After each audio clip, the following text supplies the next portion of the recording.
मिथुन राशि वालों, अपनी कुर्सी की पेटी बांध लीजिए, क्योंकि नक्षत्रों के राजा पुष्य नक्षत्र में देवताओं के गुरु बृहस्पति का गोचर होने जा रहा है और ये गोचर अत्यंत दुर्लभ है। 12 सालों बाद में ऐसी स्थिति होती है जब देव गुरु खुद अपनी उच्च राशि कर्क में संचरण कर रहे हो और उसके बाद में पुष्य नक्षत्र में प्रवेश करें। पुष्य नक्षत्र बेहद खास है। ये शनि का नक्षत्र है। इसके जो ग्रह है वो है शनि और खुद इसके जो देवता है वो गुरुदेव बनते हैं। ऐसी स्थिति में आपको शनि देव से रिलेटेड जो परेशानी आ रही थी, जो देरी आपके कामों में हो रही थी, उनमें कहीं ना कहीं राहत मिलेगी। अब ये जो परिवर्तन है ये बहुत दुर्लभ और खास है। ये आपको राजा भी बना सकता है और आपको रंक भी बना सकता है। बेहद बारीकी से अध्ययन करने वाले हैं, सब चीजों को देखेंगे। आप वीडियो को अंत तक जरूर देखिएगा क्योंकि अंत में मैं बताने वाली हूँ एक विशेष उपाय, जिसको करने से अगर आपकी कुंडली में शनि जनित पीड़ा है या फिर गुरुदेव से रिलेटेड कोई प्रॉब्लम चली आ रही है तो उसको आप दूर कर सकते हैं। नमस्कार दोस्तों, मैं एस्ट्रो रिया रामेश्वर और आप सभी का स्वागत करते हैं। दोस्तों, आज का जो कार्यक्रम है बेहद खास है मिथुन राशि वाले जातकों के लिए। दोस्तों, ये जो कार्यक्रम है वो आपकी जन्म राशि चंद्र राशि पर आधारित है। अगर अभी तक आपने मेरे इस चैनल को सब्सक्राइब नहीं किया है तो सबसे पहले जाकर के इस चैनल को सब्सक्राइब कर लीजिए ताकि आगे आने वाले दिनों के वीडियोस का नोटिफिकेशन सबसे पहले आपके पास पहुंच सके। अगर आप हमसे अपनी जन्म कुंडली का अध्ययन करवाना चाहते हैं तो उसके लिए वीडियो के डिस्क्रिप्शन में और स्क्रीन पे हमारा नंबर मिल जाएगा, वहां से आप अपना अपॉइंटमेंट बुक कर सकते हैं। दोस्तों, ग्रहों की चाल में जो सबसे बड़ा परिवर्तन गुरुदेव का कर्क राशि में संचरण। अब गुरुदेव अपने नक्षत्र पुनर्वसु में से निकल करके पुष्य नक्षत्र में प्रवेश करेंगे 18 जून को और लगभग 60 दिनों के लिए यानी 18 अगस्त तक यही रहने वाले हैं। मिथुन राशि वाले जातकों, आपको सबसे ज्यादा प्रॉब्लम आ रही थी फाइनेंस से रिलेटेड। आपकी पैसा आ रहा है लेकिन जा रहा है, आपको कुछ पता नहीं चल रहा। ठीक है। और कई लोगों की नौकरी भी छूटी, नौकरी में दिक्कतें आई। बहुत दिनों से आपको लग रहा था, कई महीनों से, कि मेरा किस्मत साथ नहीं दे रही, मेरा भाग्य साथ नहीं दे रहा। और खास करके गृहिणियां बहुत ज्यादा परेशान थी घर की चिक से या बच्चों की टेंशन को लेकर के, बड़े बुजुर्गों की हेल्थ की चिंता, फाइनेंस को लेकर के, पति का व्यापार नहीं चल रहा। ऐसी स्थिति आपको बहुत ज्यादा लगातार परेशान किए हुए थी। गुरुदेव पुष्य नक्षत्र में आएंगे। पुष्य नक्षत्र है पोषण का, कल्प वृक्ष का। इस नक्षत्र में जब जब गुरुदेव का संचरण होता है तब तब इतिहास गवाह है कि बहुत बड़ा बदलाव आपके जीवन में होता है। इसी नक्षत्र में हम बहुत सारे पूजा पाठ, धार्मिक कार्य, लक्ष्मी से रिलेटेड बहुत सारे प्रयोग करते हैं ताकि हमारे घर परिवार में सुख समृद्धियां बढ़े, लक्ष्मी जी का आगमन सदैव हमारे घर में रहे। और सिर्फ विवाह जो होता है उसको इसमें वर्जित रखा गया है, बाकी अधिकतर मांगलिक कार्यक्रमों को हम इसमें कर सकते हैं।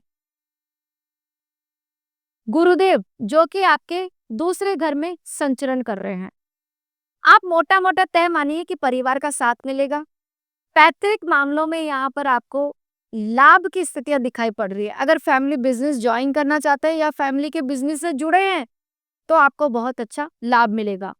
ब्रोकर है, प्रॉपर्टी में कंसल्टेंसी का अपना बिजनेस है या लीगल रूप में कंसल्टेंसी देते हैं, लोगों को मोटिवेशनल स्पीकर है, मोटिवेट करते हैं, या किसी भी फाइनेंस से रिलेटेड कंसल्टेंसी देते हैं, तो ये समय आपको बहुत अच्छा लाभ देने वाला है। बहुत ऊंचाइयों तक आप जाएंगे, शिखर तक आप पहुंचने वाले हैं मिथुन राशि वालों।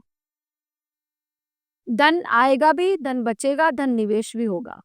मतलब आपका काम रुकने वाला नहीं है। इन 60 दिनों में स्वर्णिम काल है आपके लिए। इन 60 दिनों में बहुत सी तारीखों पर एक ऐसी रूपरेखा बनेगी जब गुरुदेव पर चंद्रमा की दृष्टि पड़ेगी या गुरुदेव पर शुक्रदेव की दृष्टि पड़ेगी। ऐसी स्थितियों में और ज्यादा लाभ की स्थितियां निर्मित होकर के आएंगी। गजकेसरी योग बनेगा, गजलक्ष्मी योग बनेगा, कभी कभी महापरिवर्तन योग बनेगा। धन आगमन की स्थितियां बहुत ज्यादा तेज हो जाएंगी। वाणी आपकी दमदार होने वाली है, वाणी के दम पर बहुत कुछ कर लेंगे। शत्रुओं से नहीं दबेंगे, आपके पास में जवाब रहेगा सामने वाले को देने के लिए। वाणी में जो कटुता थी वो दूर होगी और लाभ आपको चारों तरफ से मिलता हुआ दिखाई पड़ रहा है। फाइनेंस के लिहाज से तो ये योग अद्भुत कहा जा सकता है। आपका जो 7th हाउस है उसके लॉर्ड भी आपके गुरुदेव बनते हैं और आपके 10th हाउस के लॉर्ड भी गुरुदेव बनते हैं। दोनों स्थितियों में यहाँ पर लाभ की स्थितियां देंगे। गुरुदेव है 2nd हाउस में, यानी काम का जो संबंध है वो बन गया धन से, आपकी वाणी से। करियर में ग्रोथ संभव है, करियर में यू टर्न आपकी जिंदगी में आएगा, अचानक से चीजें आपके फेवर में होना शुरू हो जाएंगे। अभी तक जो गॉसिप थी, जो आपको लग रहा था कि ये मुझे अवॉइड कर रहा है, मुझे भाव नहीं दे रहा, या बॉस मेरी बातों को नहीं सुन रहे हैं, मैं बहुत अच्छे अच्छे आइडियाज दे रहा हूँ, या जितनी इंपॉर्टेंस मुझे मिलनी चाहिए औरों के मुकाबले में वो मुझे नहीं मिल रही, तो आपको कार्य क्षेत्र पर मिलेगी, दबदबा बढ़ेगा, नए टेंडर्स हाथ में लेंगे आप, नई जिम्मेदारियां मिलने वाली है, उनको अच्छे से निभाएंगे भी। अब बात करें गुरुदेव की, तो ये आपके एक तरीके से मैं कहूँ कि जो मैरिड लाइफ है वो सुधरती हुई दिखाई पड़ रही है। अविवाहित लोगों के लिए अच्छी रूपरेखा बनेगी, आप विवाह के बंधन में बंधेंगे, बढ़िया प्रपोजल्स आप लोगों को मिलेंगे, मनचाहा जीवन साथी मिलने के योग यहाँ पर दिखाई पड़ रहे हैं। प्रेम संबंधों में भी मिठास आएगी, मधुरता आएगी, रिश्ते आपके चाहे कितने भी बिगड़े हुए, चाहे भाई बहनों से बिगड़े हुए हैं, कुटुंब में बैर हो, सब में आपको रिश्ते आपके सुधरते हुए दिखाई पड़ रहे हैं। सामाजिक संगोष्ठियों में जाने का बहुत अधिक अवसर मिलेगा, ठीक है। घर में आप मांगलिक कार्यक्रम करा सकते हैं, कोई धार्मिक आयोजन, पूजा पाठ, मंगल पाठ, अपने कुछ देवी देवताओं का, कोई भी जागरण, भजन, संध्या कुछ आदि आयोजित होते हुए दिखाई पड़ रहे हैं। देवगुरु की जो दृष्टि है वो सीधे तौर पर आपके 8th हाउस में पड़ेगी। अगर पैसा अटक गया था, उधार दिया था, तो वो आ जाएगा। दूसरा, ससुराल पक्ष से रिलेशन खराब थे तो थोड़े से सही हो जाएंगे, मधुर संबंध स्थापित होते हुए दिखाई पड़ रहे हैं। पूर्व में अगर आपने कोई गलतियां की है और बहुत डरे हुए हैं कि मुझे उनका अब क्या रिजल्ट मिलेगा, ठीक है, तो वहां भी आपको राहत देखने को मिलेगी। शनिदेव की जो गति थी, जो आपके लगातार सुखों को प्रभावित कर रही थी, तो सुखों में वृद्धि संभव है, माता का स्वास्थ्य पहले से बेहतर होगा, कलेश का वातावरण जो घर में था वो अब सही होता हुआ दिखाई पड़ रहा है। कुल मिलाकर के बात की जाए तो घर परिवार में सुख समृद्धियां बढ़ेगी। अब आपकी हेल्थ की मैं बात करूं तो हेल्थ के लिहाजे से जो आपके पैरों में तकलीफ थी या नसों में प्रॉब्लम हो रही थी या विशेष कोई ऑपरेशन लिख दिया है डॉक्टर ने, आप बहुत डरे हुए हैं, सहमे हुए हैं, तो अगर आपका कोई ऑपरेशन होने जा रहा है तो उसमें भी आपको अच्छे से वो काम आपका हो जाएगा, या बिना ऑपरेशन के भी काम बन सकता है। बहुत सी स्थितियों में ऐसा देखने को मिलेगा कि दवाई से भी आपका काम बन जाए। दवाइयाँ आपको लगेगी, अच्छा डॉक्टर आपको मिलेगा, हेल्थ रिकवरी का ये समय रहेगा। सावधानियां बरतनी है। सबसे पहले तो हेल्थ को लेकर के लापरवाह ना बने, आयुर्वेद की तरफ जाइए, योग मेडिटेशन का सहारा लीजिए। दूसरी आपको जो करना है वो ये करना है कि धन बहुत आएगा, तो ऐसी स्थिति में आप क्या करेंगे, हड़बड़ा जाएंगे या फिर बिना बजट के उसको खर्च करने लग जाएंगे। ऐसी स्थिति में धन अभाव भी हो सकता है, या आप इस समय अगर धन किसी को देंगे तो वो लौट कर भी ना आए। भाई फंस गया पहला धन वो तो निकल जाएगा, लेकिन नया धन अगर उधार दे दिया तो वो नहीं निकल सकता है, ठीक है।